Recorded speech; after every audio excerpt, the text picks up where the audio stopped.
Welcome to week 8 of Old Testament literature. And this week we're just going to be kind of continuing our conversation from last week. The only difference is now we're going to be talking about literature from the wisdom literature or from the wisdom section of the Hebrew Bible, specifically the books of Proverbs, Job, and Ecclesiastes. Actually, when they made the accents and the vocalization marks, well, just the accents, sorry, for the Masoretic text or the main Hebrew text that we use today, the Masoretes noted that these three books, Proverbs, Ecclesiastes, and Job, were so different from the rest of the Hebrew Bible that they actually gave them different accent marks than the rest of the books. So, in a sense, these are in their own sort of category in the Hebrew Bible. And these are the three ones that are primarily identified as clear wisdom literature by most scholars who acknowledge that there is wisdom literature in the Hebrew Bible. So we're not going to get into a lot of what is or is not wisdom literature. Just know for now that those three are considered that. And then we'll look into how to interpret those that might be slightly different from interpreting other poetry in the Hebrew Bible.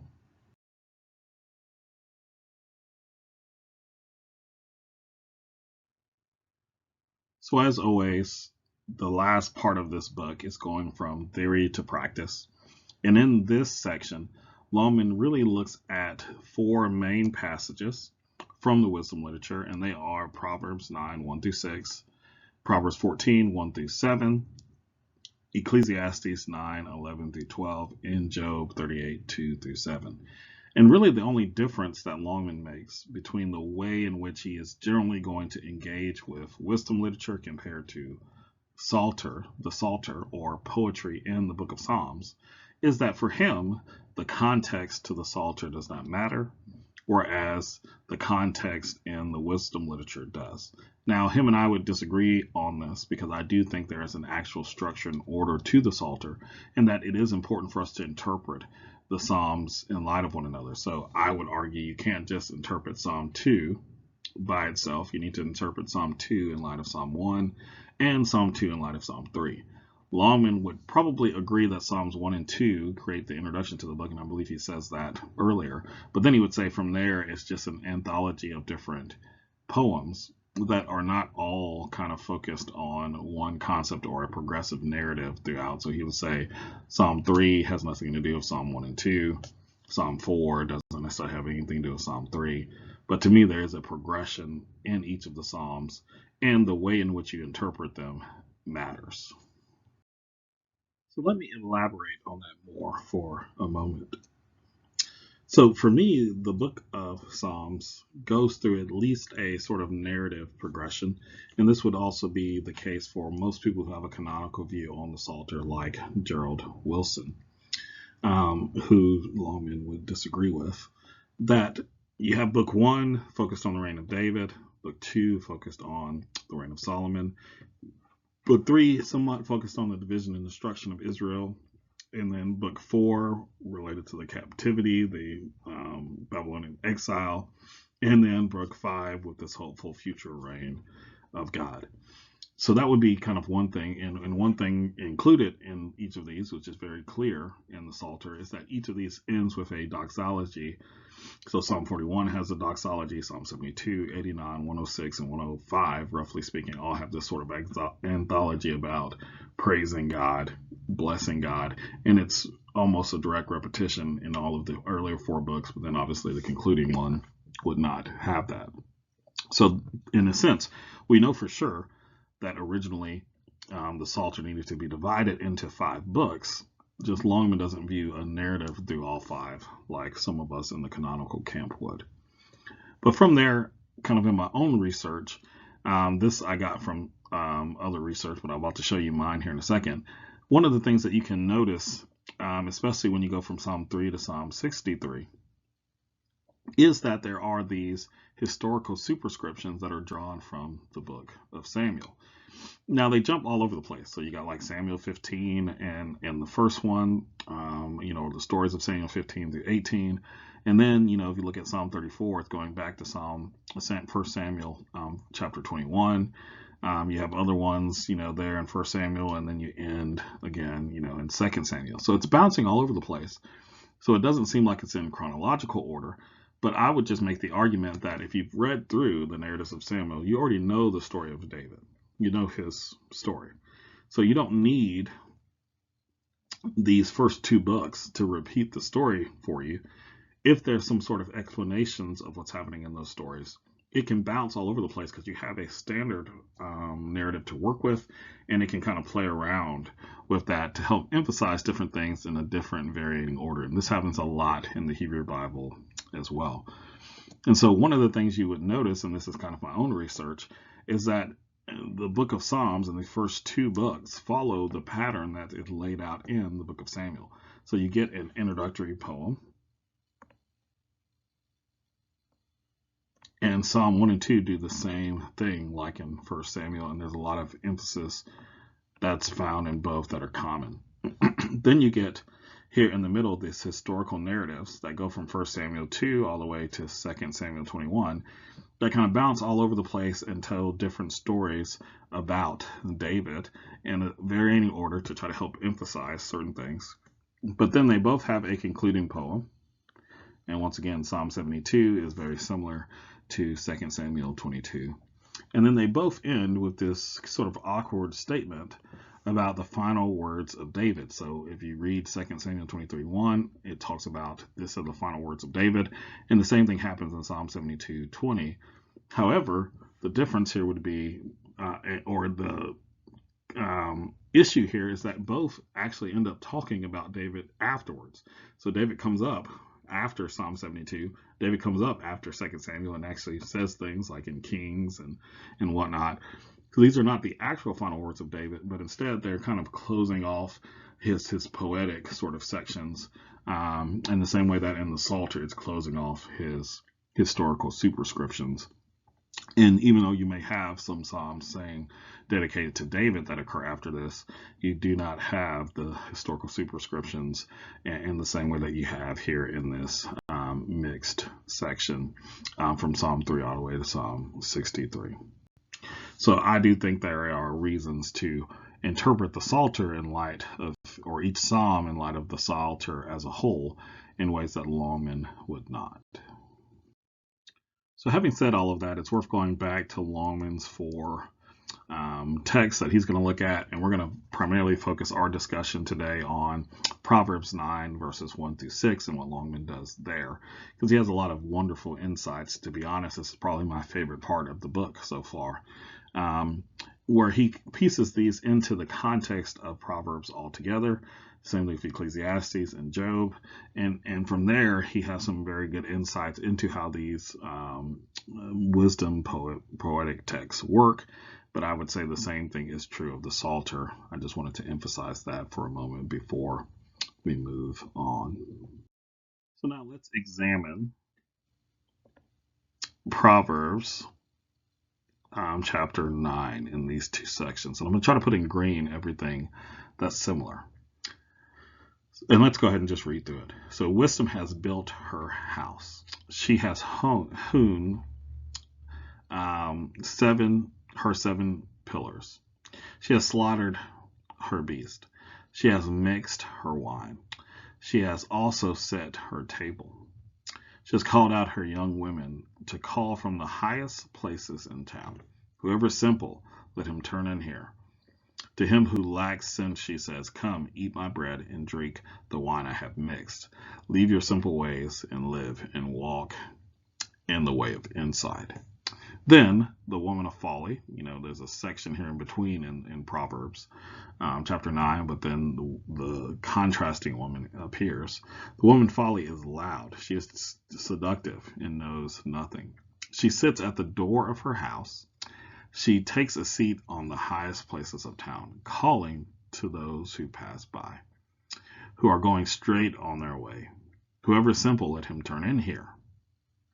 And to him who lacks sense, she says, stolen water is sweet, and bread eaten in secret is pleasant. But he does not know that the dead are here, and her guests are in the depths of Sheol. So let's start with the most obvious statement here. This is exactly the same, right? Whoever is simple, let him turn in here. So they're both calling out to the same audience. And then you have the same thing here. To him who lacks sense, she says. To him who lacks sense, sorry, let me put that a little neater. I'm writing forward. To him who lacks sense, she says. And then they're also both women, so she. And there's a mention of a house, right? So it's Wisdom's house, her house. Says here that she calls from the highest places. And same sort of thing here, highest places of the town. So very similar in Hebrew, though they're not exactly the same here. And they're both trying to call to those who pass by. Let me see if there's anything else similar. Yeah, they're all both calling. So that's all the similarities. So now let's in red highlight what's different here. So her house is hewn upon 7 pillars. There's food here. She has slaughtered her beast. She has wine, and she has set a table. And her final words mention life, that you get to walk and inside. In blue, let's do the differences here. She's seductive and knows nothing. She sits at the door of her house. So instead of it being built up on pillars, she's just sitting at the door here. And then she has, this statement here, that stolen water. And then once again, her ends is in death and Sheol, not in life. So at the end of the day, this has support. Let me go back to the red. Support. The house is built on something. There's food here. There's other people included, young women.